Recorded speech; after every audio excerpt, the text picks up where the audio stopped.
Can you taste the soil in the wine? Very good question, and Yeah. nothing wrong with the question. Rocks are tasteless. So this idea that, I can taste the granite, well, scientifically it's a non-starter. So the dreaded question, the minerality. But it's such a good word, and people like it, because people like the soil. The people like the idea of a connection with the soil. And minerality's got that, People on the web say I'm an anti-terroirist or something, because I am not. It's this useful word that sums up everything that's relevant without being specific. I used to see phrases like, our wine is so good because we have terroir. He doesn't have terroir. Well, of course he has terroir. It's just a different terroir. But this is what you used to see. We have the terroir. Hi everybody, this is Agnes from No Sediment and welcome to No Sediment Wine Podcast. Today my guest is Emeritus Professor of Geology, Alex Maltman, and around 15 years you have been growing your own wine and making your own wine, so you really know what you're talking about. Welcome. Oh, thank you, Agnes. Great to be here. Lovely to be in your lovely city and talking to you. This is great. Thank you for coming. I'm really excited to have you here. I've read both of your books and I've listened to multiple of your podcasts. And, when I was reading the books and listening to podcasts, I thought, oh my God, I would really love to have you with me and ask the questions myself. And we're finally here. I'm very excited. So if we start talking about wine, I would like to ask you, how did a career in earth sciences led you to become one of the world's leading voices in vineyard geology? How did it start? Wow. Well, it was never planned. Serendipity is the word that comes to mind. Well, as I see it, looking back, there were two strands, and for most of my life they were quite separate, the geology strand and the wine strand. How did they start? I think, looking back again, it was all to do with curiosity. I think curiosity is a wonderful thing. I say to my grandchildren, be curious, ask questions. Why is it like this? And I think I've always been curious. I don't know why. But when I was a little boy, in the fine old city of York in the north of England, it's a great place for cycling, and cycling was one of my hobbies, and it's great because it's flat, pretty much. But whichever direction you go, eventually you come to a steep hill and you have to pedal to get up to a plateau or something. And even as a young kid, I thought, why? Why does it suddenly change? And back in those days, there was no web. You couldn't just Google it. You go to the city public library and thumb through books. And I just stumbled across this thing called geology. It's to do with bedrock. And I was intrigued, such that, to cut the long story short, when it was time to go to university, and I liked science, geology was the thing to study and find out more about, and that's what I did, and then did postgraduate work, and then became a professional academic geologist, teaching and doing research, all in geology. And that was my professional career, my livelihood. At the same time, there was the wine strand, which was quite separate. And when I look back and how did that start? Where did that come from? I think it's this curiosity again. And I've got this dim, distant memory of me as a little kid in York. There wasn't much wine around in those days, and there certainly wasn't in our house. We didn't drink wine. I didn't know anybody that didn't know what it was. But this sounds really crazy, but it's true. In those days, if you did want to buy wine, you went to a pharmacy, what we call a chemist's. And in fact, jumping ahead, when I first went to where I'd been living for 50 years, 1973 we went there. I remember the first wine I bought then in 1973, relatively more recent. I still went to a chemist's. Would you believe it? Amongst all the makeup and the toiletries and stuff. Anyway, I remember peering into this chemist shop, this pharmacy, as a youngster. I'm talking about the early 1950s or something, and there were all these cosmetics and pharmaceuticals and things, and there were these bottles, and what I can remember is the labels, and these names on the labels, exotic names. And I was just what are these names? Oh, there's a whole world out there. Well, I was only a little boy, but I think a seed was sown, such that when I came of age, went to university and we were boozing and stuff, it was mainly beer. Oh, I'm going to try this wine stuff, I had the bottles, the label. And I was just mesmerized by these exotic names. Well, where is this place? And at the same time as starting to drink wine, I wanted to know about it. So I bought books. I started buying books. And I still have them. Occasionally look back at them. And it's very interesting because it hits you straight away how much the wine world has changed over 50 years or so. I mean, for starters, there weren't many books then. I had to hunt books on wine. Oh, yes, I think we have one. I did get a few, but there weren't very many. Unlike today, of course. That's one big change. But the other thing when I look back is geology, soils, just not mentioned. This is not part of the... In the past? Oh, they were right. never mentioned? Oh, it's only the last so that's 20, like a 30 years. recent... I'll come to this. Back then, the other thing about these books was very much about the classic European areas. Anything outside Bordeaux and Burgundy, a few other places, wasn't really wine, some peasant drink. It's all this stuff. Might be a mention that the soils are very gravelly and Bordeaux. That was the end of it. No, nothing about why or relevance or anything. It wasn't part of it.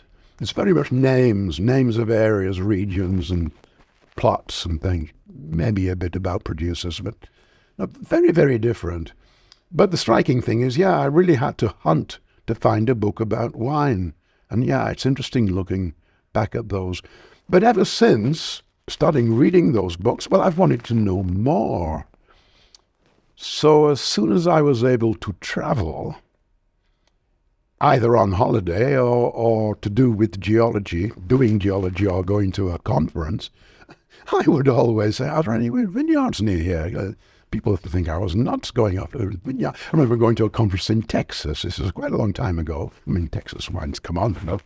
And I went to this winery in Texas. People thought I was crazy. Winery, it's Texas, But I always wanted to go to I loved going to vineyards, and I loved talking to the winemakers. Why do you train them this way? It was pure fun, curiosity.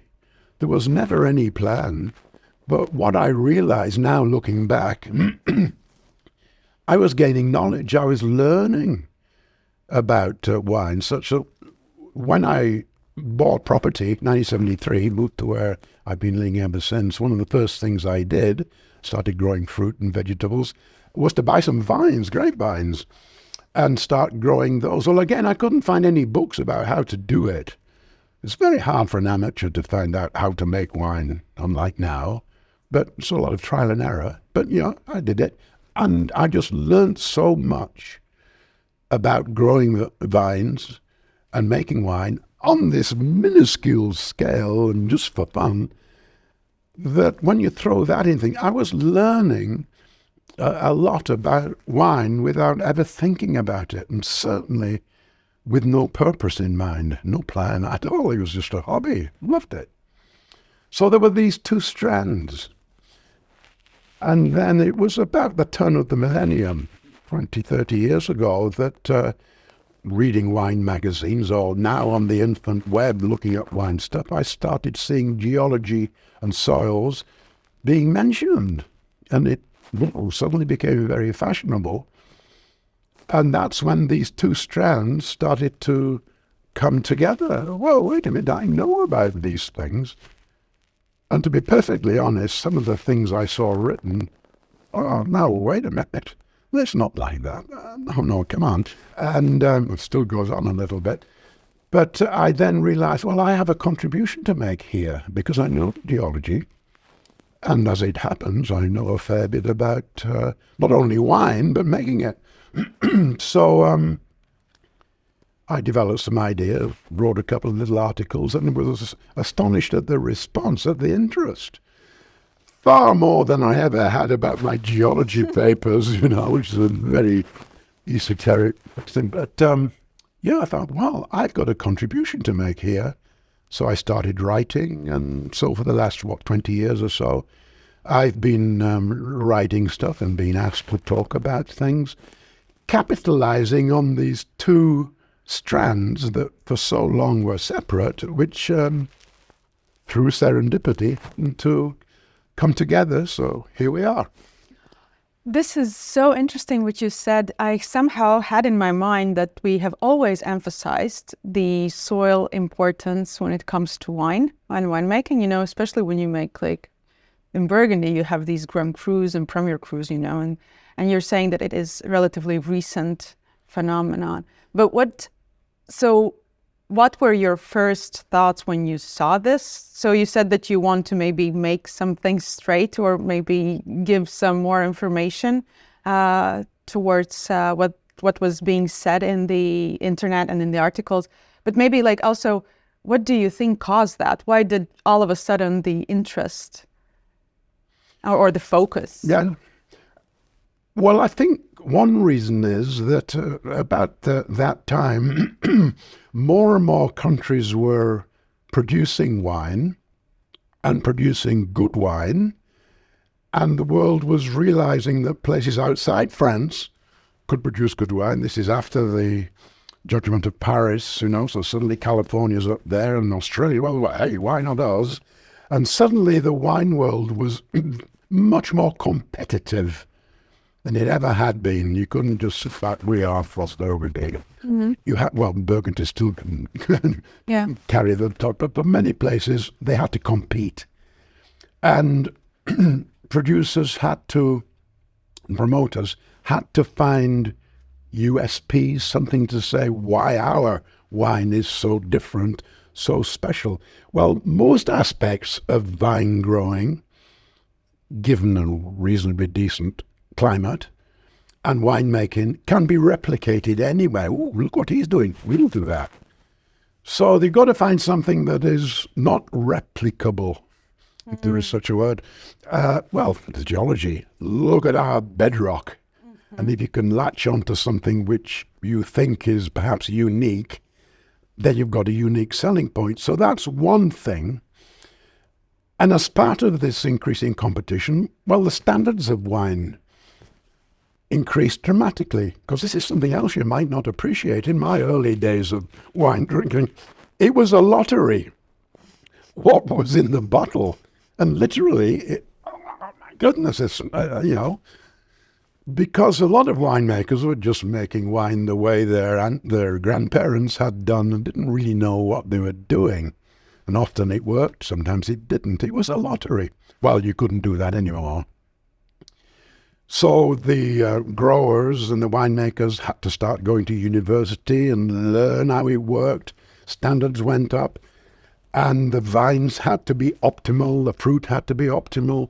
So how do you do that? Well, therefore, we've got to make sure the nutrition is right, the drainage is right. We've got to make sure do we need to put in drains? Do we need to irrigate if we can? And so they started digging soil pits. And if you think about it, people didn't dig soil pits before about 2000. And suddenly there was this interest in the soil to try and get optimal fruit.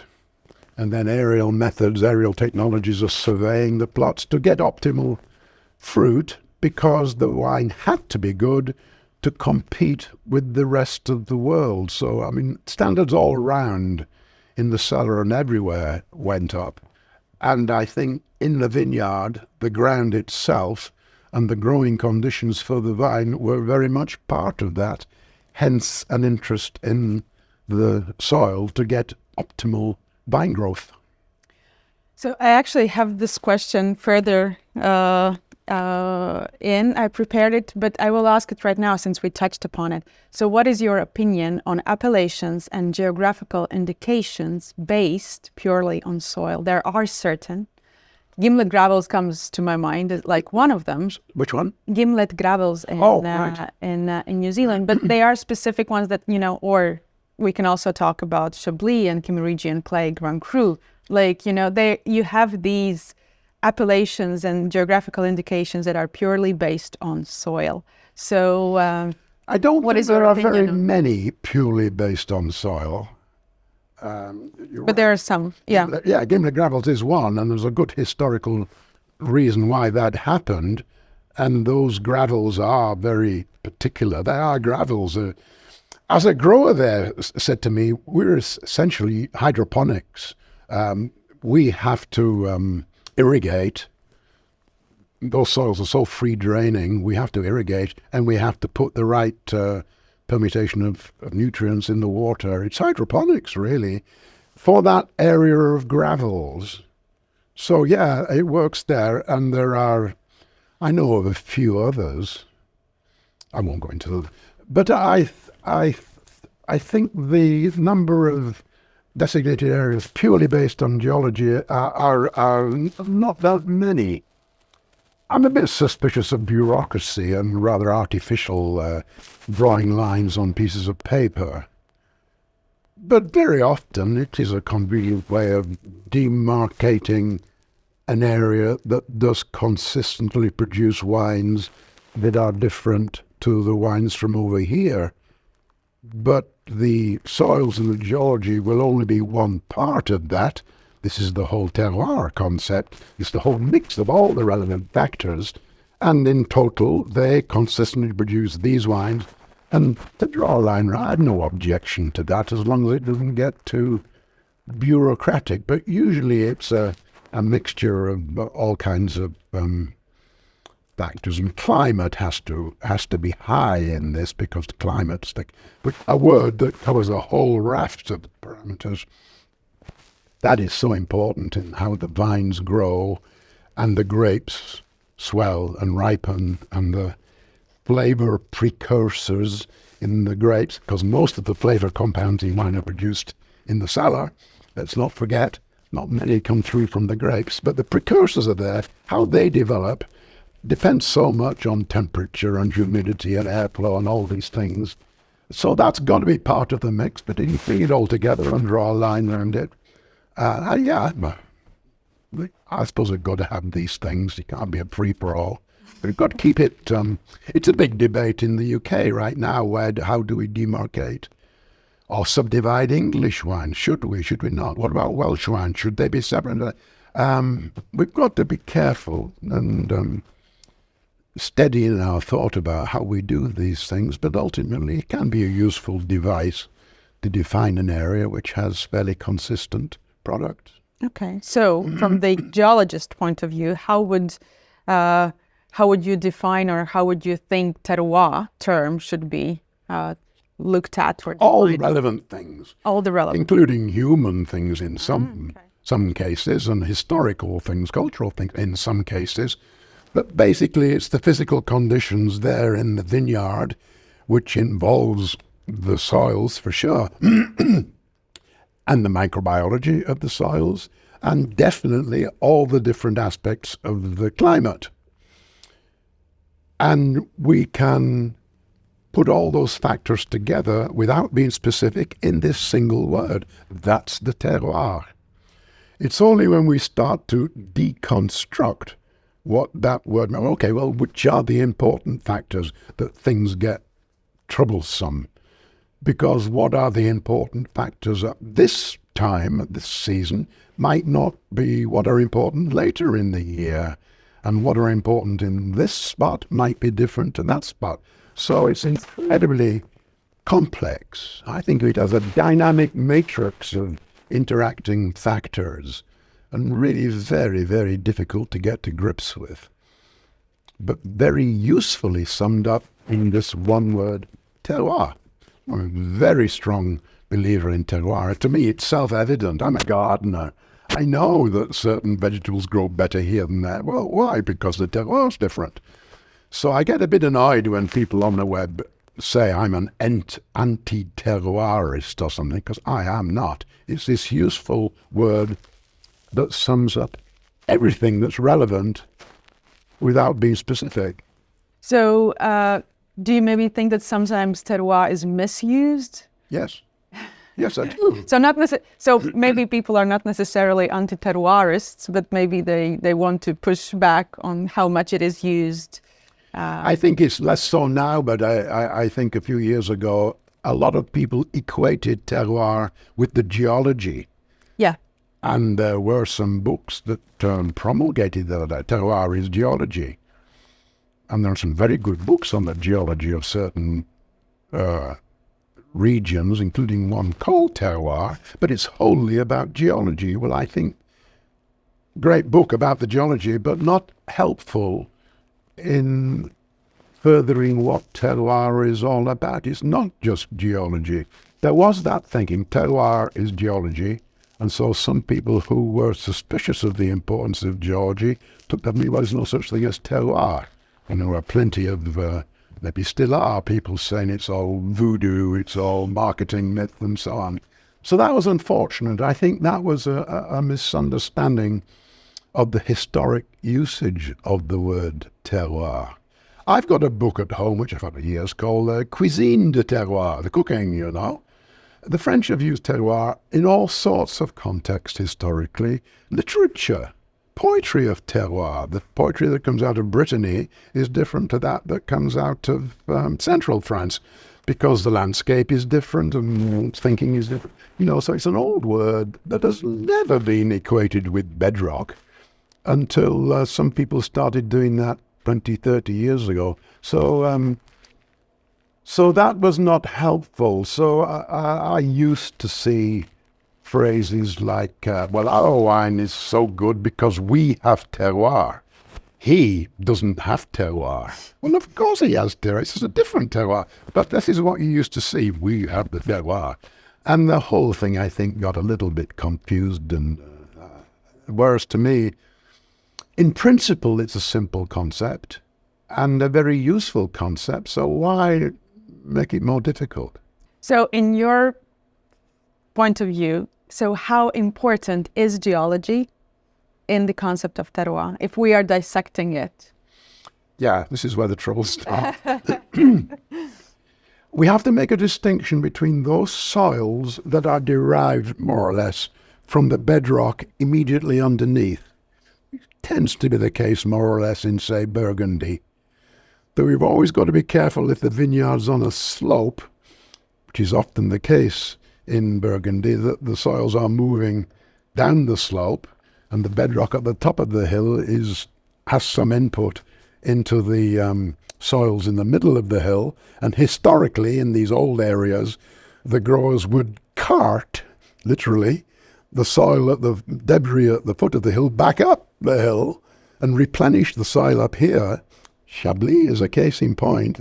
I'm not going to go into this, but the famous Kimmeridgian, in fact, the Kimmeridgian soil is quite mixed. The Portlandian has come down. So there are those soils where there is a relationship between the soil and the bedrock underneath, and those where the soil has been brought in. Bordeaux is a case in point here, by rivers or ice, Finger Lakes, say, or wind, Austria, say, where that soil deposit has no relation to the bedrock underneath. So we have to make that distinction. But given that soil, and by and large it is the soil that the vine is growing in, the roots are in the soil, they're not usually in the bedrock. If water's scarce, deep roots may probe fissures in the bedrock to get water. But apart from that, it's the soil that matters, and by and large the bedrock is not that relevant unless the soil was directly composed of it. Again, we've got to make a distinction between the age. People like to talk about geological ages. I see geological time terms thrown around, of which Kimmeridgian is a famous example. It's the bedrock that is that geological age. In Saint Chablis, it's the bedrock that's Kimmeridgian. The soil isn't Kimmeridgian. The soil is only thousands, maybe hundreds of thousands of years old outside South Africa, Australia, Uruguay, all soils are thousands of years, since the last ice age, and quite different to the bedrock age. So why writers like to throw around terms like Cambrian, Silurian, and all these things, Devonian, Kimmeridgian, and the other Jurassic names, it's a little bit of smoke and mirrors, because the geological age of the bedrock is irrelevant to the growing vine. It cares about the overlying soil, and most especially its water properties. This is the key thing about the soil. The physical properties, maybe thermal to some extent, but water is the thing. It's got to be free draining. They always say vines don't like wet feet. Yeah, you're going to have well-drained soil. So how the soil is arranged is a big factor on not giving soggy, boggy ground. But yet, one way or another, the soil has to conserve sufficient water to enable the grapes to swell adequately. So can't be, like Kimberley gravels, can't be completely free draining. Got to conserve some water in pores or in clays or whatever. But it's this balance between drainage, water storage, the whole water thing that is so important about the soil, and the grower has to decide, if the rules allow, whether he wants to put in drains. And the number of wineries I know of have secret drains to improve the drainage. You just don't tell anybody. I won't mention names. I've seen them being put in. This is the important thing. There's a big thing in wine writings about the nutrients. And I think the thing in a lot of people's minds is that should there be some connection between wine flavour and the soil, it's to do with nutrient uptake and the way the nutrients get through into the wine. I don't think in practice that's too important. I think that's rather overplayed, because all the vines need a certain amount of permutations of very few nutrients, 14 or so, most in very small quantities. And the vine doesn't care where its essential magnesium, say, comes from, whether it came from this rock, that soil, or this soil, or from a bag of fertilizer, or compost, manure, humus, whatever. All it cares about, I got to have some magnesium, and then I will use it in this photosynthetic reaction. It doesn't matter. So I think there's a disconnect between, or certainly bedrock, soil to some extent, and the balance of nutrients in the vine. And the vine does attempt to select its nutrient take-up according to its optimal needs, irrespective of the bedrock geology. And if that goes wrong in nature, which it often does, well, the grower will see symptoms of deficit or whatever in the vines and correct it. He will add something to bring it back to optimal nutrition. So I think this all downplays the importance of the nutrient content of the soil, which is rather disconnected with what's in the vine and certainly with what's in the finished wine, because that all changes in vinification. So I think the nutrient thing is overplayed a bit. But the water, that's the big importance of the soil for the vine. I want to come back to the bedrock part, because I read somewhere, maybe I'm also remembering it incorrectly. I read that bedrock is major, or bedrock is the one thing that influences the pH of the soil. Is that correct or no? Or it is? Well, as I say, in some cases, there's a disconnect between the soil and the bedrock, like Bordeaux, for example. Stuff come down from the Pyrenees. So it depends what the soil is made of. Okay. I guess in many cases where pH comes into question, it is more or less derived from the local bedrock. So say again in Burgundy, where you've got a lot of limestone, or clayey limestone, that does affect the pH very much. The big player here is calcium carbonate. So yeah, in areas where you have calcium carbonate, that will knock up the pH and potentially can cause problems in nutrient uptake. Most vineyards are on slightly acid soils, pH 6 point something, and quite often those soils, well, they'll either be derived from a bedrock like granite or basalt or volcanic rock or something like that, or brought in by rivers or whatever, and will be made very largely of silicate minerals, silicate rocks, silicon dioxide, SiO2, and they tend to give slightly acid soils. But where limestone is involved, calcium carbonate, where you've got carbonate, and that can react to give you a more alkaline pH, that's where the pH can become important. And the reason is because that affects nutrient uptake. How the vines take up the nutrients in what balance depends on the pH. And if optimally it's just slightly acid, I guess that's where most nutrients peak in their uptake. And when you start getting to 7, certainly above 7, then some of the nutrients, classically iron, suddenly knocks down and the vine isn't getting the iron it needs. pH is a bit too high. The iron might be in the soil, but it has to be dissolved in the water, and the iron won't dissolve. It's what we call the ferrous form of iron. It won't dissolve. The vine is deficient in iron and develops chlorosis, the yellowing leaves. But like I said, so the grower will see that and will be straight in with some soluble iron salt to get the iron back up. So the pH is very relevant to nutrient uptake. And if it does get too acid, then other things are problematic. But the grower knows this and acts to correct it, which is one reason why I think the role of nutrients in the soil is a bit overplayed, part of the picture. But it's not the be-all and end-all of what the wine's going to taste like. Yeah, the reason why I asked is because of the difficulties then growing in the excess of or outside of the pH comfort zone for wine. And then I would speculate that maybe, you have this smaller berry because the wine is, I don't know, struggling. And then you have maybe... Water is the big influence there. Water is the big influence. Water to swell. Yeah. And you don't want it to swell too much. You want to, a modicum. So that's why water is the thing.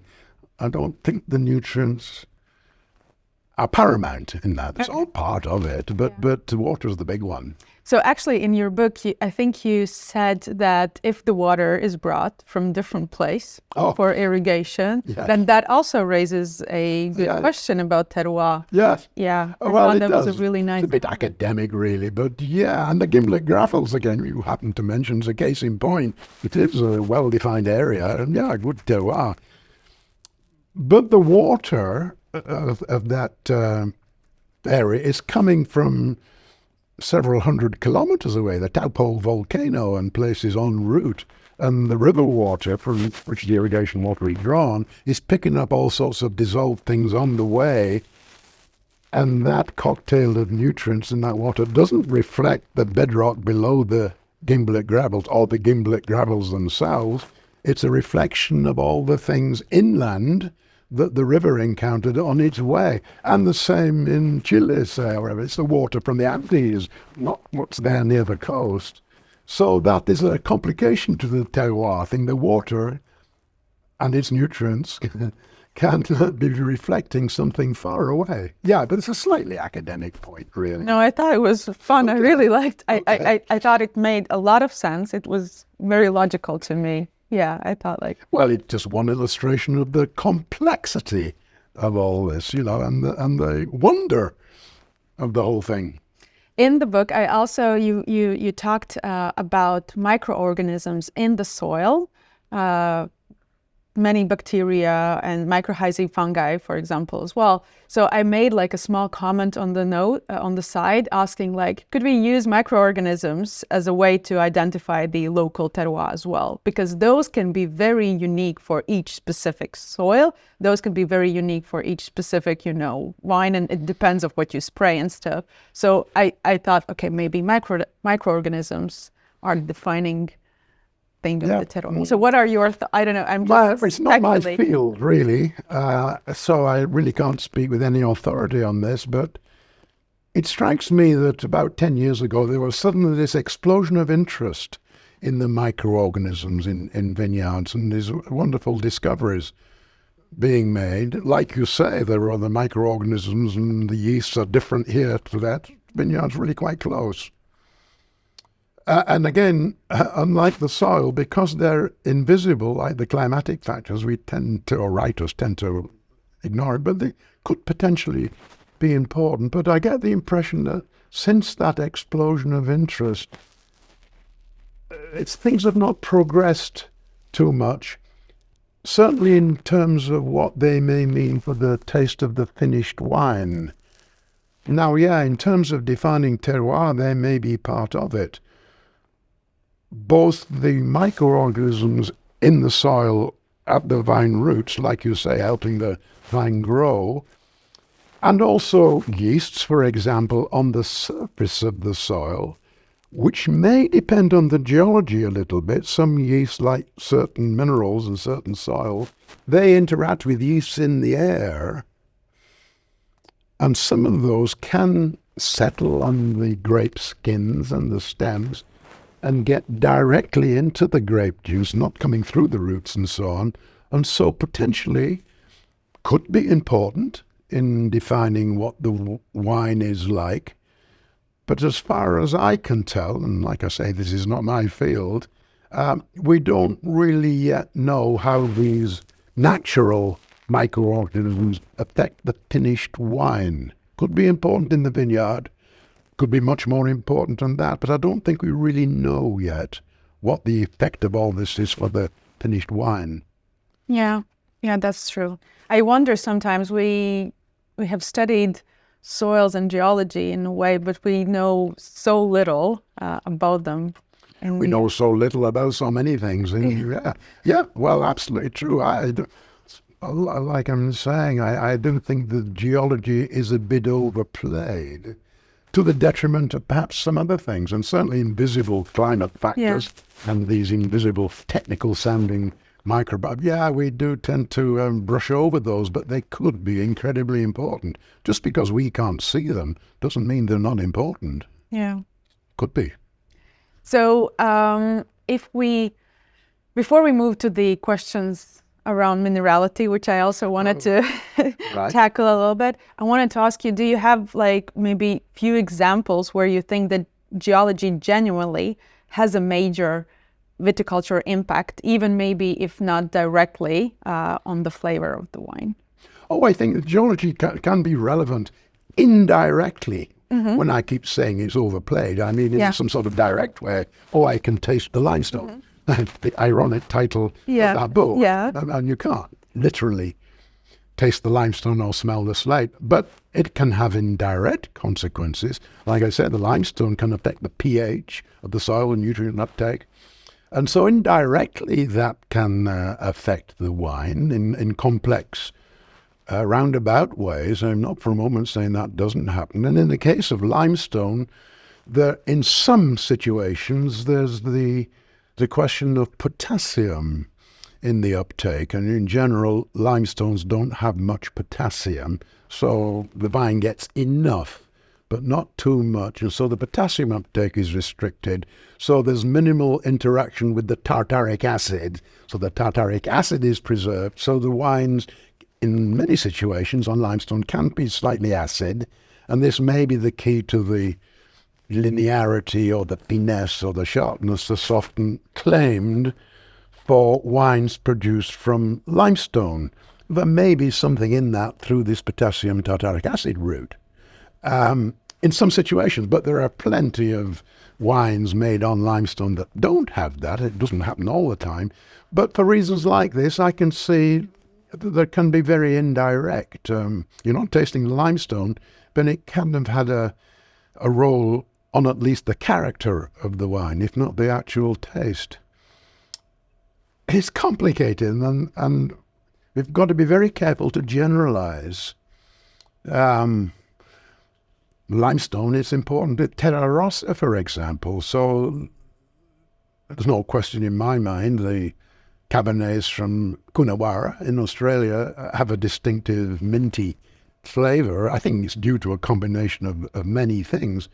But the Terra Rossa, which essentially develops from limestone, not necessarily in place, but it's leached limestone with iron preserved, which doesn't get leached away. It gives it the red colour. That's got to play into the character somehow. So I think there are probably plenty of examples where geology has a very indirect, complex route, but far more obtuse than is often claimed. Oh yes, I can taste the bedrock. No, not literally. Okay. Well, you laugh, but that's what people say, and passionately believe it. And who am I to say you're wrong? I'm not saying you're wrong. I'm saying the science says this and doesn't seem to be compatible with that claim. And that claim essentially, as far as I can see, is a faith. It's a belief. Well, I can taste the slate. Yeah. Okay, fine. How? Well, they never explain that. There are these scientific reasons why you cannot. But I mean, if you are convinced, like religion in a way, if you're convinced that's the way it is, well, so be it. I think potassium is a really good point, and this is usually one where when I talk about, soil influencing the wine style, I talk about potassium uptake and the tartaric acid in their binding. Mm-hmm. But I also wanted to ask you a provocative question. So why did you name your book Taste the Limestone, Smell the Slate if you can't, as you say? Is it a provocative... Yes, so people would buy it. Yeah, title. The real title of that book is the subtitle. You'd better wave that up. The geologist's A geologist wanders through the world of wine. So a geologist, so the whole thing's through the eyes of a geologist. Essentially, it's about geology. But wanders is a key word because it's a collection of chapters on different things, places, regions, rock types, people, all sorts of things. And I hope the word wandering would signal that it's an eclectic mix of chapters, each of which is independent and can be read in any order. So it's what it says, a geologist wandering through the world of wine. But I could see that's not a very catchy title. It may be accurate and reflect the contents. But we've got to have something a little bit more. And I had this idea, and I can picture it now sitting down with the publishers, the wonderful Hermione Ireland of the academic debate. Yeah. I've got this idea. And she said, yes, that's great. We'll go with that. That's the way it is. So there we are. But there's several reviews have said the ironic title. But that book is not about arguing a claim that you cannot. That's incidental. I draw the strands together at the end. That for all bits and bobs we've seen in preceding chapters, we cannot taste alone. But that's not the point of the book. Most of the book is about particular topics. And that's a bit incidental, though it comes through. Well, I lay the scene at the very beginning. It comes through at the end, but that's not what the book is about. So to that extent, that title is a bit misleading. But it catches the eye, hopefully, but it is ironic. I didn't really think of it as being ironic at the time, but one or two reviewers have said that. And yeah, I suppose it is. But it was meant to be eye-catching, really. That's the thing. It is really good. What? It is the title. The title. Yeah. I think for me, it makes sense. I understand why. Almost like, yeah. If we didn't have that title, if it were just a geologist wanders, so hopefully it serves the purpose, but it doesn't really at all reflect what the book is about. This is true. It's an anthology of collected essays on a diversity of topics to do with vineyard geology in one way or another. So the dreaded question, the minerality. Right. So in your opinion, where does the sensation people call minerality actually come from? Answer? Don't know. Okay, move on. Let's to the next question. I don't know any more than you. No, unfortunately, my contribution in this field has been the negative one of trying to explain what it is not. Because certainly in the early days, and still to some extent today, taste of minerals in the wine cannot be. One reason among many is that if it is a desirable aspect of wine, well, the winemaker would just put in some minerals. Add some mineral. Hey, my wine is mineral. Look, I added minerals. It doesn't work, because it's not that. There's a whole host of reasons, which I have argued in the past, why it cannot literally be the taste of minerals taken up in the vineyard and somehow transmitted through the vine's plumbing system and surviving vinification, and there you're not. That won't work. It's not literal. But it's such a good word, and people like it because people like the soil. The people like the idea of a connection with the soil. And minerality's got that, Yeah. People love the word. And I guess mineral is the most widely used wine descriptor these days, more than fruit and more than acid and the rest. People love it. But what it is, scientists can't say. If wine tasters can't agree amongst themselves what it is, and whether a given wine is mineral or not, and I know they disagree, one experienced wine taster, oh, this is mineral, wow, and another one says, no, it isn't. Well, if it's that elusive, and I could tell you anecdotes of why it is very elusive. And there are published papers by sociologists and things about how different cultures, different countries, different genders perceive this thing differently. And certainly one's knowledge of wine influences whether a wine is mineral or not. If you don't know much about wine or anything about wine, is it mineral? What the hell are you talking about? But amongst wine people, yeah, well, so if it's that elusive, then scientists can't get to grips with it and analyze what's going on. As a scientist, I don't know any more than you. As you know, there are lots of speculations. Something to do with acidity. This mysterious acid called succinic acid, which I don't know much about, which is apparently present in some wines, apparently a bit salty. Minor. Very minor, but people say, oh, it's to do with succinic acid. Lately only the last few years. Well, there is a paper that... So, or other acids too. Acidity comes in the mix. It's acidic. You've got to be fairly acidic to have minerality. Yeah. I don't know, maybe. Or reductive winemaking, sulfur comes into it, maybe. And for a lot of people, and then I guess me to some extent, the absence of other things, absence of obvious fruitiness or floral notes. You don't have those things. What are you left with? Well, minerality. Yeah. So that's an absence of things. It's not what it is. So I can speculate along with everybody else, but I have nothing to bring to the table other than what it is not. So it's a pretty poor answer. No, it's good. But I just remember, maybe I can share the story. I recently did like some things in preparation for my exam, did like a mock exam or something. And one of the people, wine professionals, were marking my mock exam, what I have ever written. And they said, you are missing an important part here. It is, the wine is very mineral, they tell me. And I say, I am trying to exclude this word from my vocabulary. Sometimes I still use it. I will be completely honest. And this, I will not name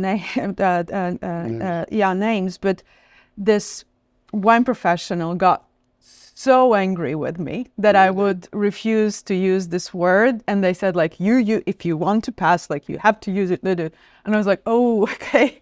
So now I sometimes... Did you ask him what it is? I didn't want to go into the conversation, yeah. And we will see whether or not we leave this, but... Each person has their own view on what it is, and they will defend that point of view. But for some people it's a mouthfeel, for some people it's a taste, some people it's an aroma, for some people it's a mixture of all three. And as I say, there are papers on different countries, different colors. The way the Swiss in general perceive minerality is different to the way that French perceive it, and so on and so forth. Absolutely. So science can't make much of that. It's very interesting, and obviously a much loved term Though I do notice, just to digress one moment, I think a lot of people are a bit suspicious about, or can I use this word?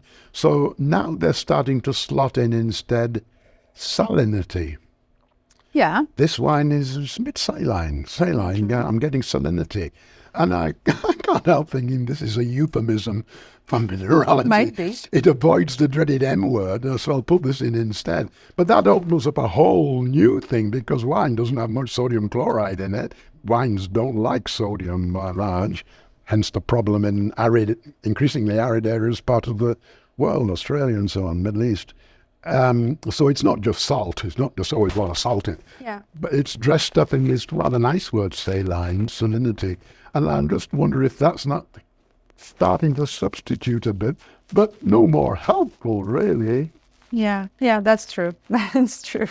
But in your opinion, why do you think the myth still survives? Like, we've been talking so much, we cannot use the word, or no, we can, it's a metaphor. Like, of course, we can use it as a metaphor. But well, for many people, it's such a good word. It nails what they mean by what they it. define. And all the time, by the very nature of the word, it implies some connection with the vineyard ground. Despite what I've argued, people do like the idea that our wine has some elusive connection. Well, not only with place, very valued, but with the actual soil. And in these days of industrial foodstuffs and wines, the idea of some connection with the soil, I mean, it's very romantic, very attractive. And somehow using the term mineral just preserves a little bit of that without being very specific. Mm-hmm. But I do notice a number of writers say that scientists have shown that minerality is not literally the taste of good, okay, we got somewhere. And then a few lines later they'll say it's very mineral because of the stones in the ground or because of the deep roots or something. So I think a lot of people find it very hard to shake off this idea that there must be some connection with the soil. It's so almost ingrained in our thinking. I do say somewhere in that book that, I mean, literally for thousands of years we thought vines grew by eating the soil.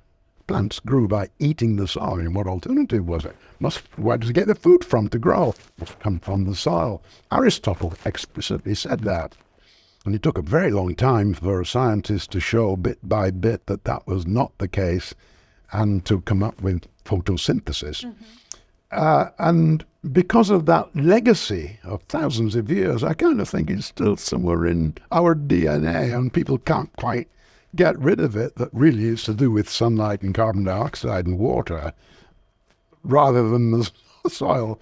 People love the idea, and it's got all sorts of advantages to promoters, the USP business I said earlier. Yeah. So I can see lots of reasons why people want to keep going with it. So it's very hard to shake off, even if they throw in this thing, scientists have shown this, but then nevertheless, I'm going to go from that.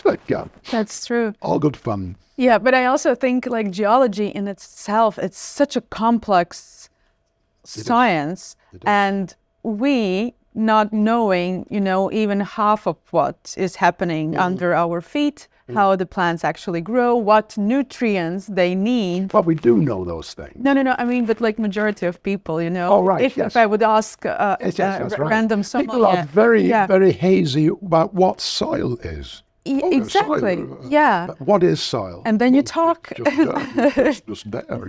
Yeah. And people don't really know what soil is. That's true. Yeah. And then we talk so much about its influence without like really understanding. I'm talking about myself as well. I'm no scientist. It just the topic interests me, and that's it. So we are coming to an end slowly, but I wanted to ask you also. So lately, there's a huge buzz around volcanic soils. Oh. And I wanted to ask you, do you think there's anything special with volcanic soils, or it is more like a marketing marketing category that we use again, the USP point? I suppose I can answer that fairly concisely. No, there is nothing special about volcanic soils. And certainly it has immense marketing value, yes. Mm-hmm. But not just marketing. People love the spectre of an erupting volcano. They love the imagery of it, understandably. Geologically, it's one of the most moving things I've experienced, seeing an erupting volcano, flying over an erupting volcano in Hawaii, and seeing this lava coming out of the ground, and man, this is wonderful. And there's no end of wonderful imagery to do with volcanoes, and people love it. So there's an immediate inbuilt attraction to the idea of volcanic soils, not just marketing. Marketers have capitalized with it. And those growers in a region that are struggling to get an identity or make a mark, we're on volcanic soil, we better make a thing. Yeah. This is what's happening. Areas that for decades, centuries have produced wine, never mentioned the soil, have suddenly realized their soil is, or the bedrock is of volcanic origin. We better headline this. Yeah, we are from volcanic, so we are and all around the world this is happening. Started in Europe, Suabia, just about to start with, in Santorini, in France, Italy, but now all around the world I see Napa Valley, suddenly there, so we're on volcanic soils. Was it you who said somewhere? In Austria, Styria. We was there a few years back, and then nobody mentioned volcanic soil. Suddenly, we are volcanic wines. So We have wine here saying Vulcanland. there we go. To be fair, I think it's been called that for a while. Yeah. But the idea that our wine is volcanic, you know the phrase jumping on the bandwagon. I think there's a fair amount of that. All good fun. And I understand the thinking behind it. And I'm not at all saying that volcanic wines are just mediocre. Many of them are fascinating. Many of them are very unusual varieties that have been preserved in obscure places on some volcanic island for one reason or another. Many of them are made in a very artisanal way by dedicated locals, far from the industrial output of other countries, and many of them have wonderful backstories. So to me, drinking a wine, part of it is the backstory, the interest. I've been to this place. Did I meet anybody? It's all this mental imagery to do with drinking the wine. And wines from volcanic soils have this in abundance. But the idea that a wine, no matter what grape variety it's made from or varieties, by whom, whatever methodology in the vineyard, in the winery, no matter all these things, they all have something in common just because it's so-called volcanic soil. I cannot see what that commonality is, and I've never heard it said. And the thing is, geologically, there is no commonality. And I think one thing to make clear, there's nothing different about volcanic soils other than at some earlier time, which may have been in living memory in Hawaii or Etna or somewhere, but it could have been hundreds of millions of years ago, the rock happened to come out of the ground in molten form, or maybe lasted in the air temporarily and then settled, so it's volcanic. It's still made of the same stuff, the same silicate minerals, handful of silicate minerals that schist and slate and greywacke and all those things. There's nothing magical. There's no special ingredient that somehow gets into the wine. Geologically, they're just the same, apart from this one molten episode, which could be long gone. That's the bedrock. Now you've got to derive the soil from it. Well, that soil is not volcanic. It didn't come out of a volcano. It's derived from this rock, which is the same stuff that many other rocks are made of. So it's not that different. It may or may not be well drained. It could be dark coloured, which might be a thermal advantage in marginal areas. But the same applies to all other rocks.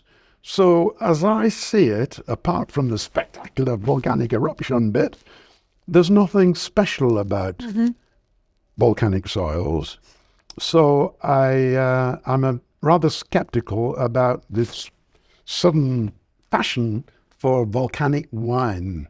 Wines from volcanic areas could be very good and certainly very interesting, but the concept of volcanic wine, I don't get it.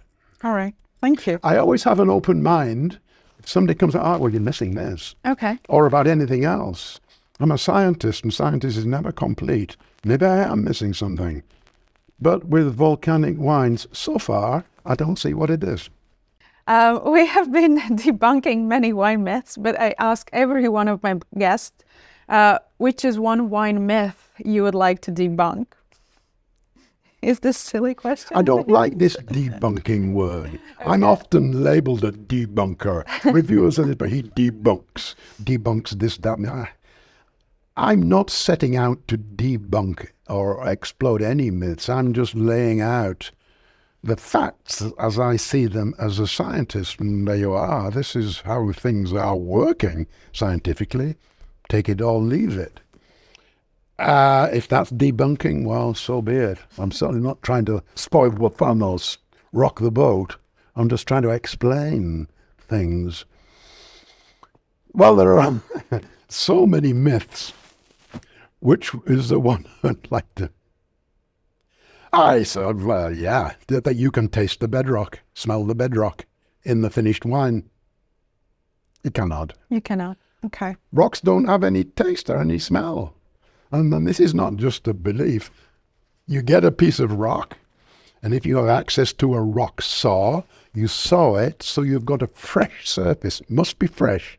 No opportunity for any microbes to start landing on it and messing with the potential aroma. It's got to be fresh. So very swiftly, you rinse it down with distilled water so that you know it's the rock that you're licking and nothing getting in the way. There's nothing. There's nothing. It's cool, smooth, because you've just sawn it. But you can do this on all kinds of rocks and blindfold people. Well, it's just doesn't taste of anything.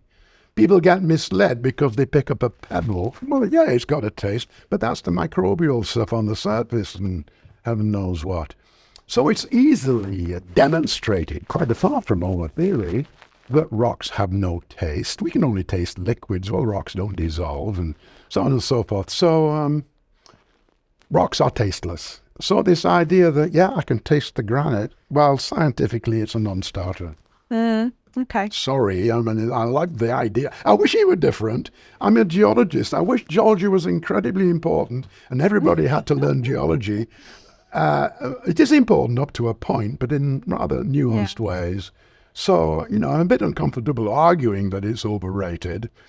Because traditionally, with my students, I used to say how important geology is for them. We never realized geology underpins so many things. And here we are in the wine world, and I'm saying, well, it's not that. It's not a very comfortable position. Yeah. But, myth, those people that believe the myth, I would go with that. No, you can't taste the rock in the finished wine. Yeah. Okay, so the next part is a lightning round. So I will ask you this or that, and you have to answer. There's 10 questions. Yeah. So this is like lightning round. So terroir, science or romance? Science. Soil or climate, which matters more? Well, as I explained, when you start having a league table of factors, I think that's where terroir falls apart. Really, both are important. I think I've made that clear. But if I have to answer, it would be climate. Okay. Single vineyard wines, real distinction or status signal? Well, again, it's a bit of both. You can have single vineyard wines of distinction, but I think quite too much is maybe made of the more tightly you can define the origin of the wine, the better the wine is. That doesn't necessarily follow. Being a single vineyard suddenly doesn't make it better. It may or may not be. Blind tasting terroir, possible or fantasy? Blind tasting terroir. Can you taste? Is it possible or is it fantasy? I think what's in your mind, the answer is no. But the wine from a certain place will have a distinctive taste because of the terroir. But you're not tasting the terroir per se. It's got a distinction because of what. Okay. Muddled answer, I'm afraid. All right, let's move on. Soil maps, useful tool or marketing prop? Oh, useful to the grower. Yes, definitely. Choosing his rootstock, training his methodology in the vineyard. Yeah, you've got to have the soil maps. So for importance, soil chemistry or soil structure? Soil structure. Blind tasting or soil digging? Which makes more sense, more important for wine? I might go with soil digging. So many of the claims that are made involving geology, like volcanic wines say, fail on blind tasting, through blind tastings. I don't mean journalistic loose things. A properly conducted blind tasting, a lot of the claims that are made just don't hold up, so therefore are not particularly useful. Okay. Scientific paper or wine seminar? These are hard questions, but I'm too analytical. They were supposed to be quick. And yeah, lots of trouble. I can't do that. I'm too analytical. I'll go with seminar. Hopefully it's covering a range of things where a paper would be about a specific thing. Yeah, seminar. Lecture with wine or wine with lecture? Lecture with wine. Okay, Keep it perfect. simple. And the last part, what we do, we usually ask a question from a previous guest. In this case, the question from a previous guest. So in this case, the guest was Andreas Larsson. He is Swedish and he is ASI Best Sommelier of the World of 2007. But he asked a question that you answered through all this hour because his question was, can you taste the soil in the wine? Okay. And he did not know that you were my next guest. Well, it's a very good question, and nothing wrong with the question, and it's right up my street. Yeah, but we established that. But except in the most indirect, nuanced way, no, you cannot. Some interesting wines coming out of Sweden these days. It's an interesting country for wine because of their national system. And anyway, yes. Yeah. So do you have a question to the next guest that we could ask? And obviously I don't know who it is, but that doesn't matter. The idea is that you don't, in this specific case. Okay, well, I'll ask something that is, on the one hand, very easy to answer, but maybe with thought a bit more difficult. I mentioned that my wine life started when I was yay high, looking at these bottles in the chemist's shop and being mesmerized by the labels. And I'm still fascinated by labels. The first thing I did when we came in here was start looking at the labels. I just find them magnetic. And I do find that some regions, some countries, consistently produce more attractive, whatever that means, labels and others. Some label, God, that's an ugly label, but hey, that's good. Which region or country do you think reasonably consistently produces the most attractive wine labels? Oh, wow. It's obviously really a personal thing. But I've sometimes thought about this. Why do I like this label and not this one? And it's a million miles from vineyard geology, but there we go. Where makes the nicest labels? Perfect. I love it. And then we have a small gift that we give every one of our guests. I don't know, will you use it? But whenever maybe you go in my garden, pruning my vines, and there's too much sun in maybe you're climate change. Hey, we've just had a very hot period. Yeah, exactly. Hottest May ever. Yeah. And they tell us the more is coming this summer. So I may well need this. Yeah. Thank you very much for having this and coming here. I'm super excited. I think this was amazing conversation. Thank you. Thank you. Absolutely my pleasure, Agnes. Thank you very much. Thank you. Thank you for inviting me.